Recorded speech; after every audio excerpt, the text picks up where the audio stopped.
Hello, my name is Jim DeMeo, and this is A Course in Miracles. Today I'm reading from Lesson 186. Salvation of the world depends on me. Here is the statement that will one day take all arrogance away from every mind. Here is the thought of true humility, which holds no function as your own, but that which has been given you. It offers your acceptance of a part assigned to you without insisting on another role. It does not judge your proper role.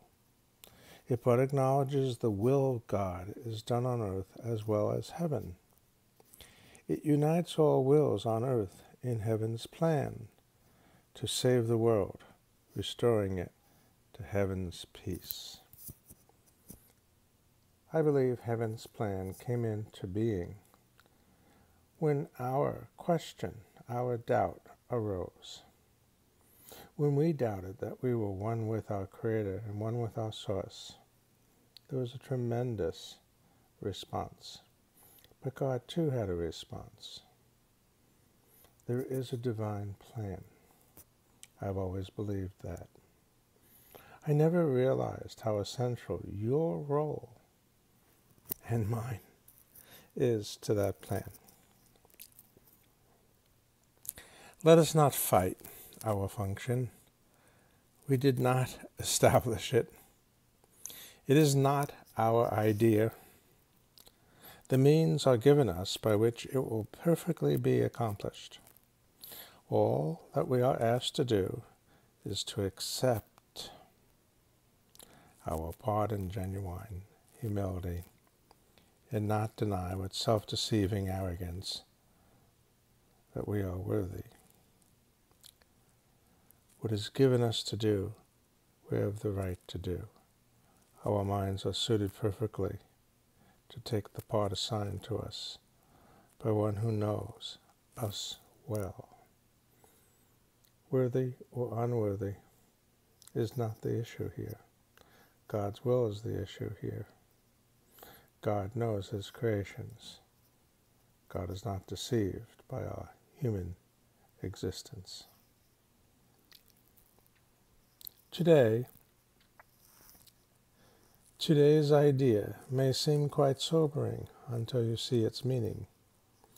All it says is that your Father still remembered you and offers you the perfect trust He holds in you who are His Son. It does not ask that you be different in any way from which you are. What could humility request but this? And what could arrogance deny but this? Today we will not shrink from our assignment on the spacious grounds that modesty is outraged.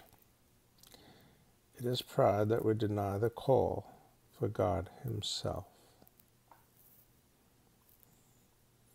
All false humility we lay aside today, that we may listen to God's voice, reveal to us what He would have us do.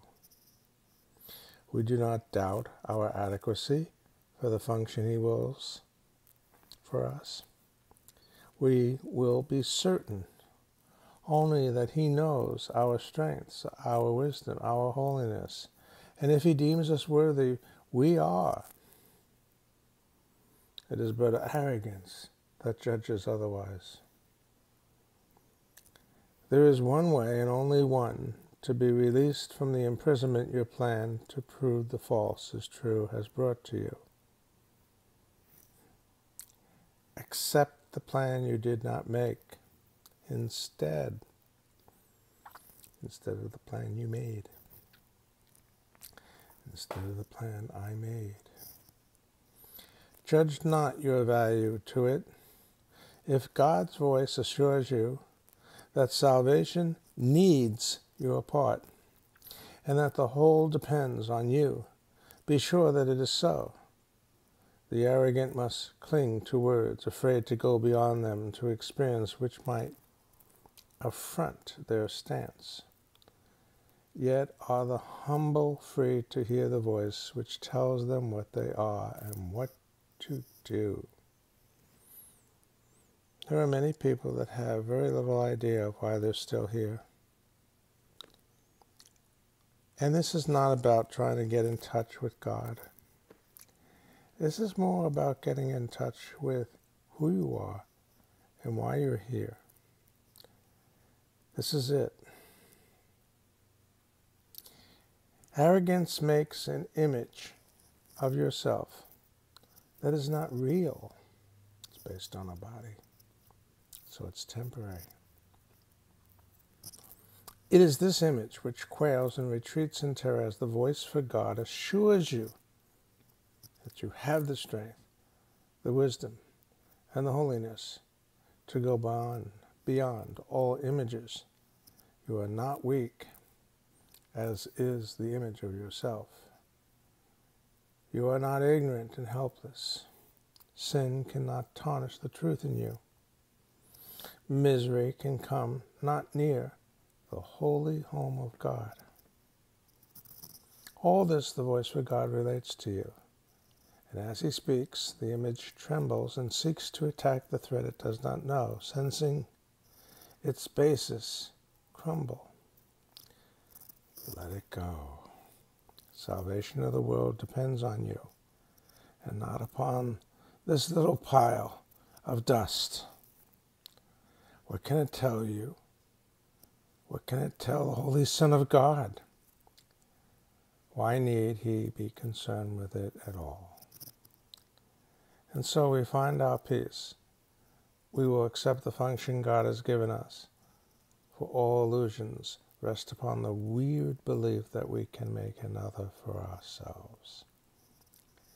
Our self-made roles are shifting, and they seem to change from mourner to ecstatic bliss of love and loving.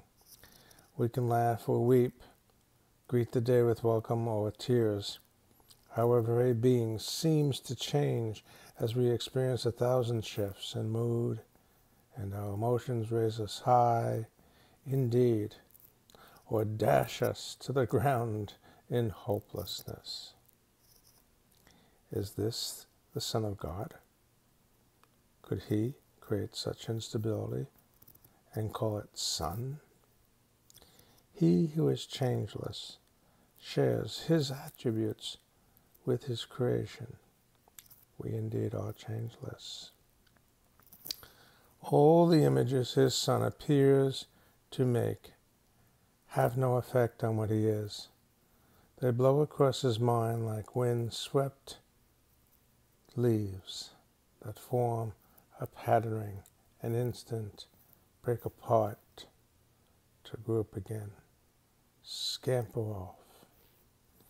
Or like the images seen above a desert, rising from the dust. These unsubstantial images will go and leave your mind unclouded and serene when you accept the function given you. The images you make give rise to but conflicting goals, impermanent and vague, uncertain and ambiguous.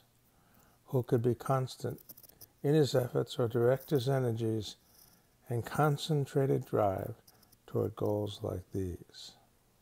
The function which the world esteems are so uncertain that they change 10 times an hour at their most secure. What of hope can gain on goals like these? In loving contrast, certain as the sun's return each morning to dispel the night, your truly given function stands out clear and wholly unambiguous. There is no doubt of its validity. It comes from one who knows no error, and his voice is certain of its message. They will not change, nor be in conflict. All of them point to one goal, and one you can attain. Your plan may be impossible, but God's plan,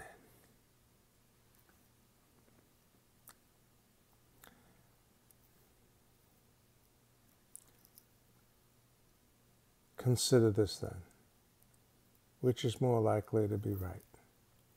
The voice that speaks for the Creator of all things, who knows all things exactly as they are, or a distorted image of yourself, confused, bewildered, inconsistent, and unsure of everything? Let not its voice direct you.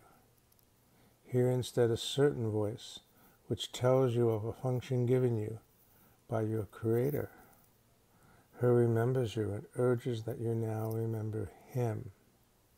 Just lift your mind to your higher self. Lift your mind without adding words. Lift a clear mind that can listen, not speak. There's plenty of time for speaking later. First, listen. His gentle voice is calling from the known to the unknowing. He would comfort you, although he knows no sorrow. He would make a restitution, though he is complete. A gift to you, although he knows that you have everything already. His thoughts, which answer every need his Son perceives, although he sees them not. For love must give, and what is given in his name takes on the form most useful in a world of form.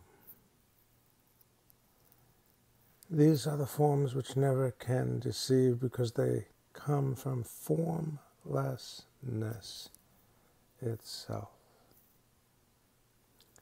Forgiveness is an earthly form of love, which as it is in heaven has no form. Yet what is needed here is given here as it is needed. In this form you can fulfill your function, even when, although what love will mean to you when formlessness has been restored to you is greater still. Salvation of the world depends on you who can forgive. Such is your function here. You may want to recall that forgive means allowing the Holy Spirit, your higher self, to tell you what and when and the why. Allow her to speak to you. Allow her to interpret your perceptions, what you hear and see. Drop your judgments. Let her tell you. And then indeed, as we've been reading, she will guide you in what God needs for you to do, just as what God needs for me to do. And what you do and I do will not conflict. Conflict is what we want to do, what fear is dictating us to do, what we react to. But when we lift our minds to the higher self, to the Holy Spirit, it's like a perfect symphony directed by her. There she is with the baton in her hand. And we raise our instruments just as we rest them. We blow through our brass and pluck our strings, all in perfect resonance with one another. Enjoy your day.